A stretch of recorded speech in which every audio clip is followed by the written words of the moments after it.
నిజం నిలకడ మీద మాత్రమే తెలుస్తుందంటారు. అబద్ధం మాత్రం ఈలోపు ఆవేశంగా లోకాన్నంతా చుట్టొస్తుంది. ప్రజలకి ఆవేశం కనబడుతుంది కానీ నిలకడైనటువంటి నిజం అందదు. ప్రస్తుతం చంద్రబాబు గారు చెప్తున్న అబద్ధానికి సంబంధించిన సజీవ సాక్ష్యం ఇప్పుడు పక్కన ప్రస్తుతం మనం బాక్స్లో చూస్తున్నటువంటి ఏదైతే ఆయన పదే పదే చెప్పుకొస్తున్నటువంటిది, అంటే ఓ పక్కన సంక్షేమ పథకాలు ఈ అస్త్రాలన్నీ అయిపోయిన తర్వాత ఇప్పుడు వదులుతున్నటువంటి ప్రధానమైన అస్త్రం, ముందు పవన్తో చెప్పించి ఆ తర్వాత తనే మాట్లాడుతున్న అంశం, జిరాక్స్లు ఇచ్చేసి ఆ పైన మీ కాగితాలన్నీ కూడా వాళ్ళ దగ్గర అట్టి పెట్టేసుకుంటారు, క్రిటికల్ రివర్ అని బే ఏరియాలో ఉన్నటువంటి సంస్థకు పంపించేస్తున్నారు. ఈవెన్ నిన్న రాధాకృష్ణ గారి ఇంటర్వ్యూలో కూడా అదే చెప్పారు.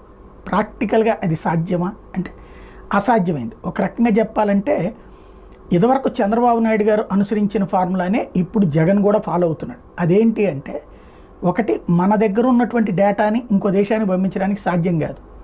ఇక్కడ కేవలం ఈ ఏవైతే రిజిస్ట్రేషన్లు ఈ వ్యవహారాలకు